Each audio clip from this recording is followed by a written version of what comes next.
Hello, welcome to GATE academy plus. Subject है signals and systems और last lecture में हमने शुरू किया अपना टॉपिक Z ट्रांसफॉर्म। तो Z ट्रांसफॉर्म में अभी तक हमने Z ट्रांसफॉर्म की डेफिनेशन देख ली। सिग्नल x ऑफ n के लिए Z ट्रांसफॉर्म को अगर आपने x ऑफ Z से रिप्रेजेंट किया तो हमने लिखा x of Z is equals to summation n is equals to minus infinity to infinity x of n Z to the power minus n। ठीक है, जहां पर हमने ये भी डिफाइन कर लिया कि z क्या है हमारा, r e to the power j omega. ठीक है, फिर हमने देखा कि DTFT से इसका क्या रिलेशन है, r क्या रिप्रेजेंट करता है, मॉड ऑफ z को रिप्रेजेंट करता है। ठीक है,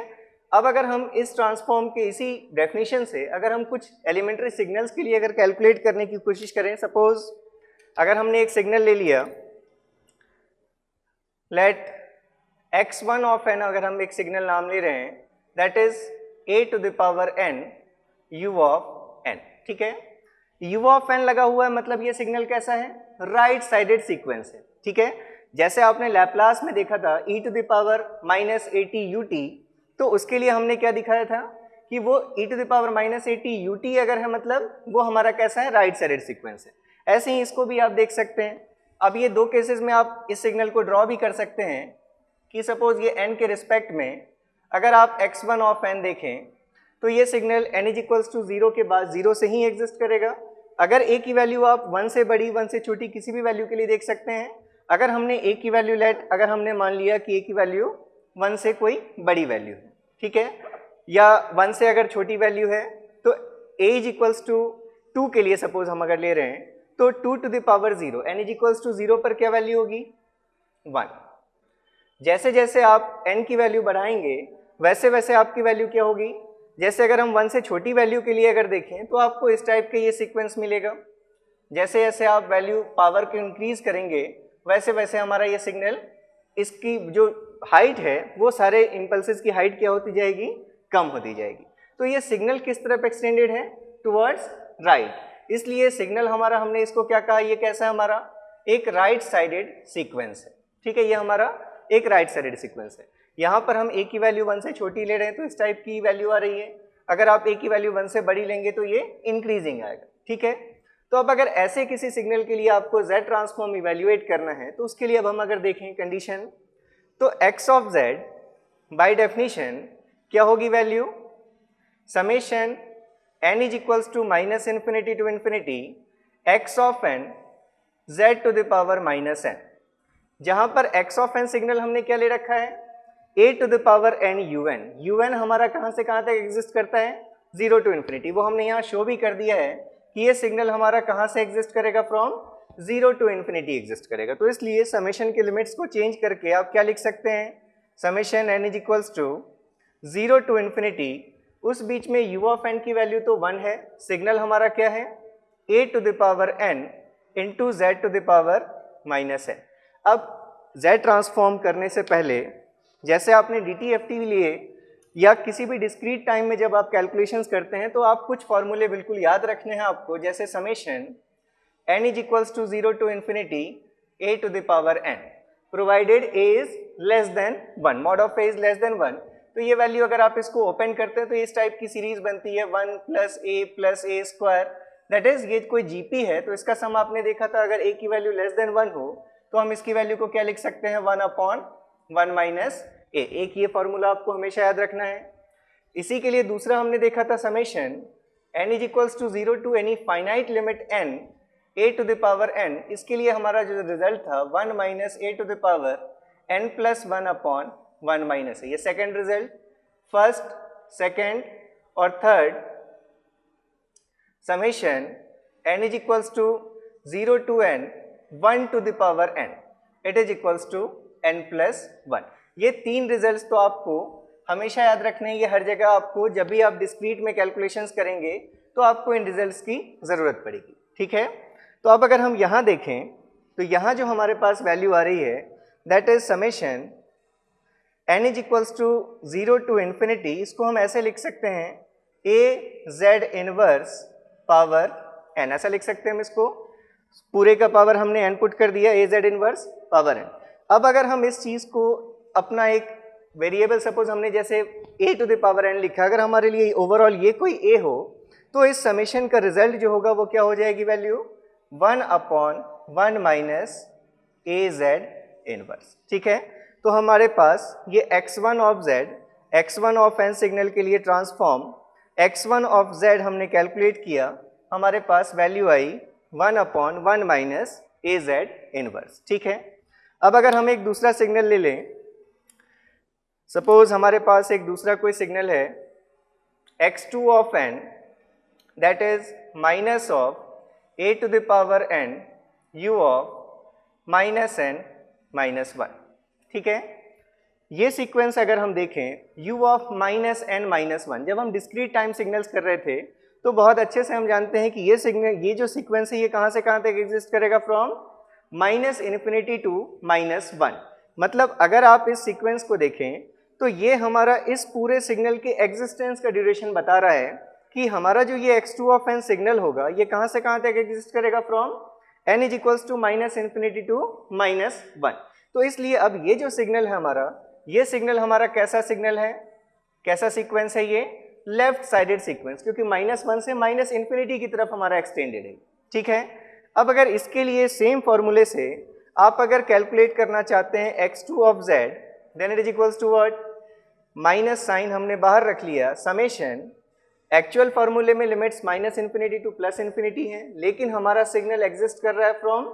माइनस इन्फिनिटी टू माइनस 1, तो हमने इस लिमिट को चेंज करके माइनस इन्फिनिटी टू माइनस 1 कर लिया। उस बीच में इस u of minus n minus 1 की वैल्यू तो 1 होती है, उसको लिखने की जरूरत नहीं है। सिग्नल की जगह पर x ऑफ n की जगह पर हम सिर्फ क्या टर्म यूज करेंगे, a to the power n, और साथ में हमें क्या लिखना है, z to the power minus n। ठीक है, अगर हम देखें तो इस चीज को अब हम ऐसे भी लिख सकते हैं, लेट इट इज, इसको हम ऐसे डिफाइन कर सकते हैं, n is equals to minus infinity to minus 1 a inverse z इस पूरे का पावर माइनस n, ऐसा लिख सकते हैं हम। ये माइनस और ये माइनस, ये a to the power n मिल जाएगा आपको, और z to the power minus n मिल जाएगा। ये हमारे पास x2 ऑफ z की वैल्यू आ रही है। ठीक है, अब अगर हम इसमें थोड़ा सा मॉडिफिकेशन करें, अगर हम इसमें पुट कर दें कि let minus n is equals to another variable m, तो यहाँ पर जो हमारा समेशन है वो n के रिस्पेक्ट में उसकी लिमिट्स हैं। तो अगर हम m के रिस्पेक्ट में अब देखना चाहते हैं तो n की लिमिट्स कहाँ से कहाँ तक चेंज हो रही हैं, when n tends to minus infinity then m tends to plus infinity, and when n tends to upper limit minus 1 then m will tend to plus 1। मतलब अब जो हमारा ये समेशन का रिजल्ट है x2 ऑफ z, उस summation को अब हम इस फॉर्म में लिख सकते हैं, समेशन की जो लिमिट्स होनी चाहिए वो क्या होनी चाहिए, माइनस इन्फिनिटी की जगह प्लस इन्फिनिटी और माइनस 1 की जगह प्लस 1। लेकिन आप जानते हैं समेशन में अपर और लोअर लिमिट्स को चेंज करने का कोई इफेक्ट नहीं होता, तो हम इसको ऐसे लिख लेते हैं, summation m is equals to plus 1 to plus infinity, उस बीच में a इनवर्स z और इस पूरे का पावर माइनस n, और माइनस n को हमने अपना वेरिएबल मान लिया है m। ठीक है, अभी भी ये हमारा समेशन इस समेशन के फॉर्म में नहीं आया, क्योंकि समेशन में लिमिट्स या तो 0 से इन्फिनिटी या तो 0 से पर्टिकुलर वैल्यू n तक होनी चाहिए, और हमारी लोअर लिमिट क्या है, 1 है। आपने देखा था इसको हमने सॉल्व कैसे किया था DTFT के केस में भी, या फिर उससे पहले भी हम इस टाइप के समेशंस को सॉल्व किया हमने। अगर आप इसको एक बार ओपन कर दें तो इसको क्या लिख सकते हैं हम, a inverse z plus a inverse z whole square plus a inverse z whole cube up to power infinity. इसमें से अगर आप एक टर्म कॉमन ले लें a इनवर्स z, ये अगर आपने कॉमन ले लिया तो अब यहाँ से 1 plus a inverse z plus a inverse z whole square, अभी भी ये सीरीज कहाँ तक है, इन्फिनिटी तक। तो मतलब इस टर्म को अब आप ऐसे लिख सकते हैं, a इनवर्स z, इतने पूरे टर्म को देखिए अब आप ऐसे लिख सकते हैं, summation n is equals to 0 to infinity a inverse z power n, ऐसा लिख सकते हैं। जब आप n की वैल्यू 0 पुट करेंगे तो 1 मिल जाएगा, 1 पुट करेंगे तो ये टर्म मिल जाएगा, 2 पुट करेंगे ये टर्म मिल जाएगा, एंड सो ऑन। अब इस समेशन के लिए आपको रिजल्ट पता है, इस समेशन का रिजल्ट क्या होता है 1/1 माइनस ए, जैसे हमने लास्ट क्लास में अभी भी यूज किया। तो इसको अब आप लिख सकते हैं therefore x2 of z is equals to a inverse z, ये वैल्यू, और इनटू इसका result 1/1 minus a, that is 1/1 minus a inverse z, ठीक है। और एक साइन आपका यहाँ पर ये माइनस का साइन था जो हमने यहाँ मिस कर दिया है, तो ये सभी जगहों पर ये आप एक माइनस का साइन ले लेंगे, that is minus of a inverse z। अब अगर आप माइनस a इनवर्स z, अगर आपने नीचे a इनवर्स z कॉमन कर लिया, अगर आपने a इनवर्स z कॉमन कर लिया है, तो अभी देखिए यहाँ डिनोमिनेटर को क्या लिख सकते हैं, 1 में से अगर आपने a इनवर्स z कॉमन कर लिया तो यहाँ क्या वैल्यू आएगी a z इनवर्स, और a इनवर्स z में से इनवर्स z कॉमन कर लिया मतलब 1। तो मतलब यहाँ से हमारे पास रिजल्ट आ रहा है therefore x2 of z is equals to minus of a inverse z upon a inverse z into 1 minus a z inverse. यहाँ से a इनवर्स z ये कैंसिल हो जाएंगी वैल्यूज,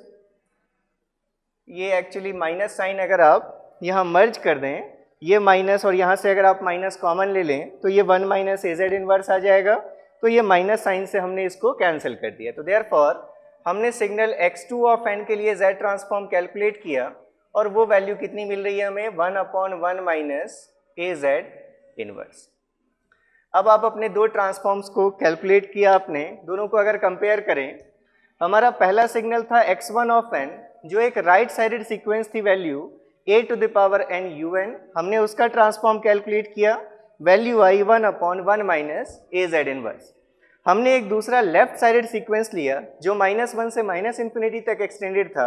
उसके लिए हमने कैलकुलेट किया minus a to the power n u of -n-1 signal के लिए, और फिर से हमारे पास जो ट्रांसफॉर्म आया वो सेम वैल्यू आई 1/1 माइनस a z इनवर्स। मतलब अब हमारे पास दो अलग अलग सिग्नल्स हैं और उन दोनों के ट्रांसफॉर्म की वैल्यू सेम है, जैसा आपने लैप्लास के केस में देखा था। तो फिर से अब यहाँ पर ट्रांसफॉर्म को यूनिकली डिफाइन करने के लिए हमें कुछ एडिशनल इंफॉर्मेशन इसके साथ ऐड करनी पड़ेगी, तभी हम कह सकते हैं कि इस सिग्नल के इस ट्रांसफॉर्म का इन्वर्स हमें दोनों में से कौन सा सिग्नल लेना है। तो इसलिए अब हम डिफाइन करेंगे रीजन ऑफ कन्वर्जेंस।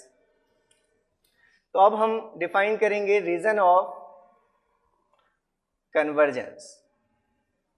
जिसको आप शॉर्ट फॉर्म में ROC के नाम से जानते हैं, ठीक है। तो फिर से ये रीजन ऑफ कन्वर्जेंस क्या है, हमने अभी तो दोनों ट्रांसफॉर्म्स देख लिए कि दोनों ट्रांसफॉर्म हमने क्या वैल्यू फाइंड की।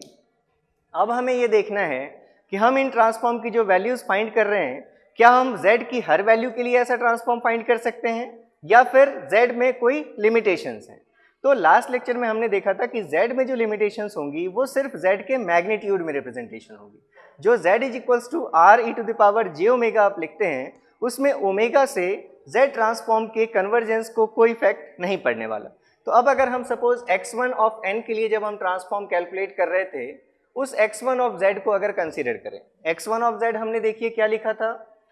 a to the power n un के लिए हमने जब ट्रांसफॉर्म कैलकुलेट किया था तो हमने समेशन की लिमिट्स आ गई थी हमारे पास, n is equals to 0 to infinity, right sided signal के लिए जब हम कर रहे थे फर्स्ट एग्जाम्पल। यहाँ हमारा सिग्नल था a to the power n z to the power minus n। अगर आप z की वैल्यू को ओपन कर दें, ठीक है, या फिर आप डायरेक्टली भी देख सकते थे, वो आगे हम डिस्कस कर लेंगे। अगर आप यहाँ z की वैल्यू को ओपन कर लें, summation n is equals to 0 to infinity a to the power n, और z की वैल्यू होती है r e to the power z is equals to r e to the power j omega, ठीक है। इस पूरे का पावर माइनस n अगर आप करेंगे तो हमने देखा था इसको हम लिख सकते हैं r to the power minus n into e to the power minus j omega n, that is summation n is equals to 0 to infinity a r inverse इस पूरे का power n into e to the power minus j omega n, ठीक है। अब हम convergence की अगर बात कर रहे हैं तो देखिए हमारे पास दो लिमिट्स हैं, अपर लिमिट जो है वो क्या है, इन्फिनिटी। तो अभी हमने लास्ट लेक्चर में देखा था कि जब हम ये जो हमारा टर्म है, ठीक है, इसको सबसे पहले अगर हम देख लें, ये जो टर्म है हमारा, ये कॉम्प्लेक्स एक्सपोनेंशियल है, इसके पहले जो चीज़ लिखी है वही इसका मैग्नीट्यूड है, इसके पहले 1 अगर है मतलब इसका मैग्नीट्यूड हमेशा ही 1 होगा, चाहे हम n की वैल्यू कितनी भी पुट कर दें, इस टर्म की वैल्यू कभी भी इनफाइनाइट नहीं होने वाली। मतलब ये जो टर्म है, इस पूरे टर्म की वैल्यू इन्फिनिटी किसके लिए हो सकती है, इस टर्म के लिए हो सकती है, ठीक है। अगर हम अपर लिमिट इन्फिनिटी पुट करना चाहते हैं, तो हमने लास्ट लेक्चर में देखा था, अगर हम अपर लिमिट इन्फिनिटी पुट करेंगे और हमें वैल्यू फाइनाइट चाहिए अगर, तो क्या होना चाहिए, आप जिसका पावर n पुट कर रहे हैं, ये टर्म अपने आप में क्या होना चाहिए, 1 से छोटा या बड़ा।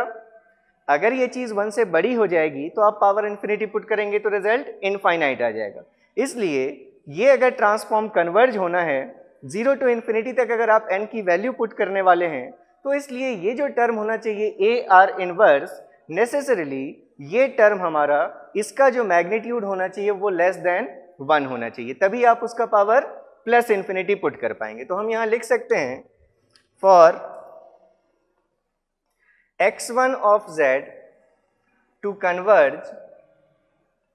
क्या होना चाहिए, जो ए आर इनवर्स है it must be less than 1। अगर ये 1 से बड़ी हो गई वैल्यू तो हम इसका पावर प्लस इन्फिनिटी पुट नहीं कर पाएंगे। ए आर इनवर्स का क्या मतलब है, a upon r, it must be less than 1, therefore r must be greater than that of a। तो यहां से क्या कंडीशन हमारे पास आ गई कि जो ट्रांसफॉर्म हमने x1 ऑफ z निकाला, जिसकी वैल्यू सेम इसी के बराबर थी, x2 ऑफ z के बराबर 1 upon 1 minus A Z inverse, वो हम कैलकुलेट कर सकते हैं, लेकिन कब तक कर सकते हैं, जब तक हमारे r की वैल्यू क्या होगी, ग्रेटर देन होगी किससे, a से, और r क्या है हमारा, मैग्नीट्यूड ऑफ z। तो देयरफॉर जब तक हमारे मॉड ऑफ z की वैल्यू a से बड़ी होगी, तभी तक हम अपना ट्रांसफॉर्म राइट साइडेड सिग्नल का x1 ऑफ z कैलकुलेट कर सकते हैं, जिसकी value 1 upon 1 minus A Z inverse होगी, ठीक है। अब ये mod of z greater than a का क्या मतलब है, यहाँ पर चलिए आप, ठीक है, इसको हम आगे और देखते हैं। पहले हम दोनों ट्रांसफॉर्म के लिए आरओसीज देख लेते हैं। तो पहले ट्रांसफॉर्म की आरओसी के लिए क्या कंडीशन आ गई, mod of z must be greater then a। अब अगर ऐसे ही हमने दूसरा ट्रांसफॉर्म डिफाइन किया था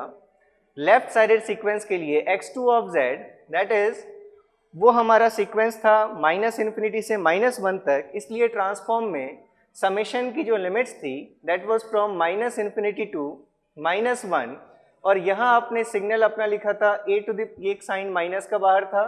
a to the power n, और हमने लिखा था z to the power minus n। फिर से z की जगह अगर आप ये वैल्यू पुट कर दें r e to the power j omega, तो ये वैल्यू आपको मिलती है minus summation n is equals to minus infinity to minus 1 a to the power n r to the power minus n e to the power minus of j omega n, ठीक है।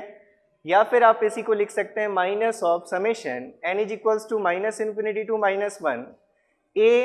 r inverse to the power n, ठीक है, e to the power minus j omega n। ये आप किसी भी terms में कर सकते हैं, इसको आप a inverse r to the power minus n भी ले सकते हैं, a r इनवर्स का पावर n भी ले सकते हैं, जैसा हमने यहाँ लिया है। अब आपको इसके कन्वर्जेंस के लिए अगर देखना है कि कब तक ये वैल्यू इनफाइनाइट नहीं होगी, ऐसी क्या कंडीशन है, तो फिर से इस टर्म का मैग्नीट्यूड तो हमेशा कितना होना है, 1। मतलब आपको ये चेक करना है कि अगर दोनों में से कोई लिमिट्स इन्फिनिटी हैं, तो वो इन्फिनिटी हम लिमिट यहाँ पुट करें और ये वैल्यू इनफाइनाइट नहीं हो, उसके लिए क्या कंडीशन होनी चाहिए। आप क्या पावर पुट कर रहे हैं मैक्सिमम इस टर्म का, माइनस इन्फिनिटी। और हमने क्या देखा था, अगर आप किसी चीज़ का पावर माइनस इन्फिनिटी पुट करना चाहते हैं और अगर वो वैल्यू फाइनाइट होनी चाहिए, तो एक ही कंडीशन पॉसिबल है कि ये जो टर्म होना चाहिए ये वैल्यू 1 से बड़ी होनी चाहिए। अगर ये वैल्यू 1 से छोटी हो गई, जैसे 1/2 का पावर अगर आप माइनस इन्फिनिटी लिखेंगे, तो इसका मतलब हो गया 2 to the power plus infinity, और ये वैल्यू आपको क्या मिल जाएगी, इनफाइनाइट। इसलिए अगर ये ट्रांसफॉर्म कन्वर्ज होना है, तो ये जो आपने टर्म लिखा है ए r inverse to the power n, जिसमें आप n की वैल्यू माइनस इन्फिनिटी पुट करने वाले हैं, तो ये टर्म हमेशा ही 1 से बड़ी वैल्यू होनी चाहिए। तो अब आप यहाँ लिख सकते हैं कि टू कन्वर्ज क्या होना चाहिए, ए r inverse, now it must be greater then 1, तभी हम पावर माइनस इन्फिनिटी पुट कर पाएंगे। और ए आर इनवर्स का क्या मतलब है, a upon r must be greater then 1, therefore हम लिख सकते हैं कि r must be less then that of a, और फिर से ये r क्या रिप्रेजेंट करता है, मैग्नीट्यूड ऑफ z को रिप्रेजेंट करता है, therefore mod of z must be less then a। तो अब हमारे पास हमने पहले दो सिग्नल्स लिए, हमने दो सिग्नल्स कौन कौन से लिए, पहला सिग्नल हमने लिया a to the power n u of n, हमने इसके लिए ट्रांसफॉर्म देखा, वैल्यू आई 1/1 माइनस ए जेड इनवर्स, ठीक है। फिर हमने दूसरा सिग्नल लिया minus of a to the power n u of minus n minus 1, हमने इसके लिए भी ट्रांसफॉर्म कैलकुलेट किया, सेम वैल्यू आई 1/1 माइनस ए जेड इनवर्स। तो दोनों ट्रांसफॉर्म सेम थे, तो हमें इसका इन्वर्स ये लेना है या इसका इन्वर्स ये लेना है, ये देखने के लिए हमने फिर डिफाइन किया, यूनिकली डिफाइन करने के लिए इन ट्रांसफॉर्म्स को, कि हम ये ट्रांसफॉर्म कब तक इवैल्यूएट कर सकते हैं। तो हमने कंडीशन देखी कि ये ट्रांसफॉर्म हम तभी तक इवैल्यूएट कर सकते हैं जब तक मॉड ऑफ z की वैल्यू ग्रेटर होगी किससे, a से, और यहाँ हमने देखा कि मॉड ऑफ z की value must be less then that of a। तो अब अगर आप इनको शेप के फॉर्म में समझें, तो अभी जैसे हम बात कर रहे हैं मॉड ऑफ z की, तो z क्या है हमारा, r e to the power j omega, जो क्या बनाता है, एक सर्कल बनाता है, जिसमें मॉड ऑफ z को आपने क्या कहा, mod of z is what, radius of the circle. अगर आप यहाँ पर इसी ट्रांसफॉर्म को देखें, तो इसी ट्रांसफॉर्म में अगर आप इसको लिखना चाहते तो ऐसे भी लिख सकते थे 1/1 minus a upon z inverse की जगह पर, तो ये वैल्यू आपको क्या मिल जाती, z upon z minus a। मतलब अगर आप इसको देखें अगर, तो ये हमारा पोल जीरो के फॉर्म में अगर देखें, तो इसका एक पोल है कहाँ पर, at z is equals to a पर। तो हमने ये भी देखा कि मॉड ऑफ z सर्कल के रेडियस को रिप्रेजेंट करता है, तो हम इस सिग्नल का जो एक राइट साइडेड सीक्वेंस है, ये हमारा सीक्वेंस कैसा है, राइट साइडेड सीक्वेंस, और ये जो हमने सीक्वेंस लिया ये कैसा सीक्वेंस था,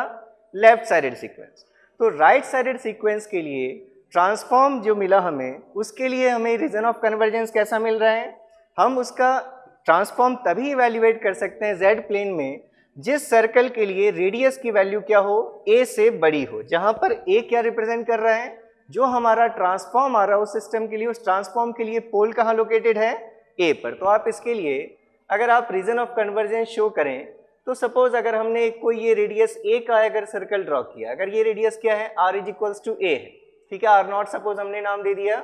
तो इसके लिए जो ट्रांसफॉर्म की ROC है, वो ट्रांसफॉर्म की ROC कैसी है, आउटसाइड दिस सर्कल, इस सर्कल के बाहर का जितना रीजन है, जिसके लिए मॉड ऑफ z की वैल्यू ग्रेटर देन a है, उस a के बाहर के सारी वैल्यूज के लिए ये हमारा रियल ऑफ z है और ये हमारे लिए इमेजिनरी ऑफ z है। तो आप z ट्रांसफॉर्म इवैल्यूएट कर सकते हैं राइट साइडेड सिग्नल के लिए, किसके लिए, जब तक एक सर्कल पहले आप ड्रॉ करेंगे किस रेडियस का, a रेडियस का, और उस सर्कल के बाहर का जितना रीजन है उस पूरे रीजन के लिए आप उस सिग्नल के लिए z ट्रांसफॉर्म इवैल्यूएट कर सकते हैं। ऐसे ही अगर हम इस सिग्नल के लिए बात करें जो एक लेफ्ट साइडेड सीक्वेंस था, इस लेफ्ट साइडेड सीक्वेंस के लिए भी ट्रांसफॉर्म की वैल्यू सेम है। ट्रांसफॉर्म की वैल्यू को फिर से हम देखें तो इसकी वैल्यू भी ऐसी आ जाएगी, z upon z minus a। यहाँ भी पोल कहाँ लोकेटेड है, a पर, लेकिन अब कंस्ट्रेंट्स क्या हैं, हम ट्रांसफॉर्म इवैल्यूएट कर सकते हैं जब तक मॉड ऑफ z की वैल्यू लेस देन a हो। मॉड ऑफ z फिर से क्या रिप्रेजेंट करता है, एक सर्कल के रेडियस को। तो अब हम यहाँ पर अगर ट्रांसफॉर्म की ROC शो करेंगे, तो अब हमने फिर से a रेडियस का एक सर्कल ड्रॉ किया, ये जो हमने सर्कल ड्रॉ किया इसका रेडियस अगर a है, तो a के इस रेडियस से छोटी जो भी वैल्यूज हैं, मतलब अगर हम इस रेडियस के हम अगर ROC की अब बात करें, तो अब ROC हमारा कौन सा रीजन है, इनसाइड दिस सर्कल। ये हमारी फिर से इमेजिनरी ऑफ z की वैल्यूज है और ये हमारी रियल ऑफ z की एक्सेस है, ठीक है। तो ये हमारे लेफ्ट साइडेड सीक्वेंस के लिए ROC, एक पर्टिकुलर सर्कल के अंदर का पूरा एरिया, और राइट साइडेड सिग्नल के लिए ROC एक पर्टिकुलर सर्कल के बाहर का पूरा एरिया। ये आपको through out the z transform ये याद रखना है। बिल्कुल कैसा है ये, z ट्रांसफॉर्म को अगर आप लैप्लास ट्रांसफॉर्म से आप कंपेयर करें, तो जैसे हम लेफ्ट साइडेड सिग्नल और राइट साइडेड सिग्नल्स के लिए लैप्लास ट्रांसफॉर्म में बात करते थे कि राइट साइडेड सिग्नल्स की ROC हमेशा एक पर्टिकुलर लाइन के राइट हैंड साइड का पूरा रीजन होगी, वैसे ही यहाँ पर हम बात कर रहे हैं कि राइट साइडेड सिग्नल की, राइट साइडेड सीक्वेंस की ROC एक पर्टिकुलर सर्कल के बाहर का पूरा एरिया होगी। जैसे वहां आप बात करते थे लेफ्ट साइडेड सिग्नल के लिए जे ओमेगा एक्सिस के पैरेलल लाइन के लेफ्ट हैंड साइड का पूरा रीजन आरओसी होगी, वैसे ही यहाँ पर अब आप बात करते हैं कि एक सर्कल के अंदर का पूरा रीजन वो हमारी आरओसी होगी। देखिए जब हम डीटीएफटी पढ़ रहे थे तो वहां पर हमने इसकी एक बार हमने बात की थी कि ये जो हमारी इमेजिनरी एक्सिस है, ये जो हमारी जे ओमेगा एक्सिस होती है, ठीक है, अगर सपोज हमने ये लैप्लास प्लेन बनाया, ये अगर हमारा एस प्लेन है जिसमें ये जे ओमेगा एक्सिस है और ये रियल एक्सिस है सिग्मा, ये जे ओमेगा एक्सिस है, ओमेगा की वैल्यू कहाँ से कहाँ तक वेरी कर रही है, from minus infinity to plus infinity. तो हमने ये देखा था कि यूनिट सर्कल की जो हम बात करते हैं वो यूनिट सर्कल कैसे बनता है, किसको हम यूनिट सर्कल एज्यूम करते हैं, अगर आप इस जे ओमेगा एक्सिस को लें, इसके दोनों एंड्स को अगर फोल्ड करके आपने एक सर्कल बना दिया तो वही जो सर्कल होता है वो क्या डिफाइन करता है, यूनिट सर्कल को डिफाइन करता है। अब इस कॉन्सेप्ट को, अगर इस कॉन्सेप्ट को थोड़ा सा और ब्रॉडर वे में देखें, अगर ये रेडियस इन्फिनिटी है, नीचे भी अगर ये वैल्यू इन्फिनिटी है, अगर आप इतने इन्फिनिटी मैग्नीट्यूड को लेकर के फोल्ड करेंगे तो ये जो लैप्लास का एस प्लेन का जो लेफ्ट हाफ है, ये पूरा लेफ्ट हाफ कहाँ आ जाएगा, इन दोनों एंड्स के बीच में आ जाएगा। मतलब जो सर्कल आपने बनाया है, अगर आपने इन दोनों पॉइंट्स को मिलाकर फोल्ड किया तो ये जो सर्कल बनेगा वो पूरे लैप्लास के लेफ्ट हाफ प्लेन को अपने में इंक्लूड करेगा। क्लियर हुई बात?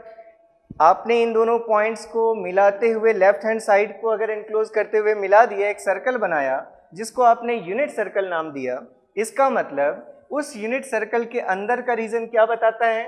Left half of the S plane. तो इधर का जो बचा हुआ रीजन है वो क्या होगा, जो सर्कल के बाहर का रीजन है वो क्या बताएगा, right half of the S plane. मतलब अगर अब आप यहीं पर लैप्लास और जेड ट्रांसफॉर्म को कंपेयर करें तो सपोज ये हमारे सिग्मा की एक्सिस थी, ये लैप्लास है, ये एस प्लेन है हमारा। सपोज इस एस प्लेन में ये जो हमारा रीजन है left half of the S plane, इसको हमने एक ट्राइंगल से रिप्रेजेंट किया और right half of the S plane को अगर हम एक स्क्वायर से रिप्रेजेंट कर दें, ठीक है। अब अगर हम जेड ट्रांसफॉर्म की बात करते हैं, अगर हम जेड प्लेन में आ रहे हैं तो जेड प्लेन में अगर हम मैपिंग देख रहे हैं तो जेड प्लेन में क्या होगा, ये हमारा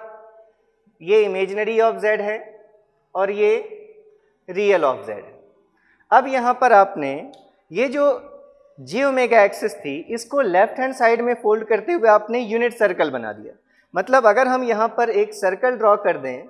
जिस सर्कल को अगर हम कह रहे हैं कि ये हमारा यूनिट सर्कल है, मतलब अगर हम इस रेडियस को r = 1 कह रहे हैं तो ये यूनिट सर्कल क्या है, जो हमारी जे ओमेगा एक्सिस थी उसी को हमने फोल्ड किया है, तो हमें ये कौन सा सर्कल मिला है, यूनिट सर्कल मिला है, ठीक है। तो जब हमने इसको फोल्ड किया तो इसने क्या इंक्लूड किया, पूरा left half of the S plane इस सर्कल ने अपने अंदर इंक्लूड कर लिया। मतलब इस सर्कल के अंदर का जो रीजन है वो क्या है, left half of the S plane, जिसको हमने यहाँ किससे रिप्रेजेंट किया है, ट्राइंगल से। और इस सर्कल के बाहर का जो रीजन है, ये पूरा बाहर का रीजन क्या रिप्रेजेंट करता है, right half of the S plane of Laplace domain. तो लैप्लास डोमेन और जेड डोमेन के बीच का रिलेशन आप समझ रहे हैं। यूनिट सर्कल मतलब जे ओमेगा एक्सिस, जिसको हमने फोल्ड किया तो इसने क्या इंक्लूड किया, पूरा left half of the S plane, ठीक है। तो अब यहाँ पर जब हम आरओसी की बात करते हैं तो इसलिए आप कंपेयर कर सकते हैं, जैसे लैप्लास ट्रांसफॉर्म में आप बोलते हैं कि राइट साइडेड सिग्नल की आरओसी एक पर्टिकुलर लाइन के राइट हैंड साइड का पूरा एरिया होगी, जो लाइन जे ओमेगा एक्सिस के पैरेलल होगी। वैसे ही अब हम यहाँ बात करते हैं कि राइट साइडेड सिग्नल की जो आरओसी होगी वो एक सर्कल के बाहर का एरिया होगी, और वो सर्कल क्या होगा, पैरेलल टू यूनिट सर्कल। क्योंकि सर्कल के पैरेलल आप जब भी अगर कॉन्सेंट्रिक सर्कल्स ड्रॉ करते हैं, अगर दो सर्कल्स का रेडियस सेम है, सेंटर सेम है, तो वो दोनों सर्कल्स आपस में आपको कैसे दिखेंगे, बिल्कुल पैरेलल दिखेंगे, ठीक है। तो बिल्कुल जो भी लैप्लास के कॉन्सेप्ट्स हैं वो पूरे कॉन्सेप्ट्स हम यहाँ अप्लाई करेंगे इन जेड ट्रांसफॉर्म। आप कुछ भी यहाँ पर अलग से नहीं पढ़ेंगे, वही कॉन्सेप्ट्स जो रेक्टेंगुलर फॉर्म में थे अब वो पोलर फॉर्म में आ जाएंगे, जो हम लाइंस की बात करते थे वो अब सर्कल्स के फॉर्म में हम बात करेंगे। तो ये हमें हमेशा याद रखना है कि एक राइट साइडेड सीक्वेंस की आरओसी जेड ट्रांसफॉर्म में कैसी होगी, एक पर्टिकुलर सर्कल के बाहर का पूरा रीजन। एक लेफ्ट साइडेड सिग्नल की आरओसी कैसी होगी, एक पर्टिकुलर सर्कल के अंदर का पूरा रीजन, ठीक है। तो अब हम नेक्स्ट जो हमारा लेक्चर होगा उसमें हम प्रॉपर्टीज ऑफ आरओसी को डिस्कस करेंगे। जैसी प्रॉपर्टीज हमने लैप्लास ट्रांसफॉर्म में जो प्रॉपर्टीज देखी थी आरओसी की, बिल्कुल उन्हीं से हम इंटर रिलेट करते हुए जेड ट्रांसफॉर्म के आरओसी की प्रॉपर्टीज को करेंगे डिस्कस। ठीक है, थैंक यू वेरी मच।